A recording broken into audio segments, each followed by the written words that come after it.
ही दोस्तों, आप सभी का हमारे YouTube चैनल ईडी फैक्ट में स्वागत है।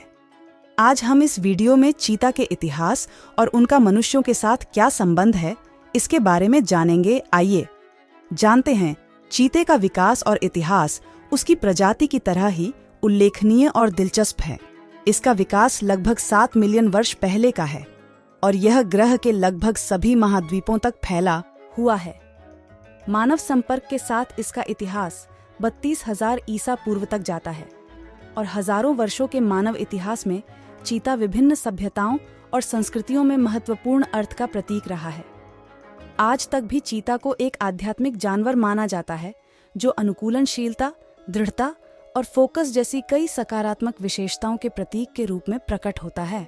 हालांकि बहुत से लोग सोचते होंगे कि चीता की उत्पत्ति अफ्रीका महाद्वीप में हुई थी, लेकिन सबसे पुराने जीवाश्मों में चीते उत्तरी अमेरिका में पाए जाते हैं, जो अब टेक्सास, नेवादा और व्योमिंग हैं।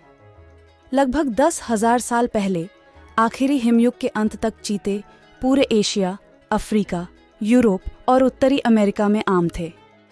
जब बड़े पैमाने पर जलवायु परिवर्तन के कारण बड़ी संख्या में स्तनधारी गायब हो गए। चीता मानव संबंधों का इतिहास सहस्राब्दियों पुराना है और दुनिया भर में खोजी गई पुरातत्व कलाकृतियों से पता चलता है कि प्रजातियों के साथ मानव संपर्क इसके प्रवास और विकास के साथ साथ चलता है। चीतों और हमारे बीच का रिश्ता गहरा और जटिल दोनों रहा है, क्योंकि पूरे मानव इतिहास में इस प्रजाति का सम्मान, उपयोग, प्रदर्शन और शोषण किया गया है। चीता का वर्णन पहली बार 18वीं शताब्दी के अंत में किया गया था। आज 4 उप प्रजातियां पहचानी जाती हैं, जो अफ्रीका और मध्य ईरान की मूल निवासी हैं। 2022 में एक अफ्रीकी उप प्रजाति को भारत में लाया गया था। अब यह मुख्य रूप से उत्तर पश्चिमी, पूर्वी और दक्षिणी अफ्रीका और मध्य ईरान में छोटी खंडित आबादी में वितरित की जाती है। यह विभिन्न प्रकार के आवासों में रहता है, जैसे सेरेंगेटी में सवाना, सहारा में शुष्क पर्वत श्रृंखला और पहाड़ी रेगिस्तानी इलाके।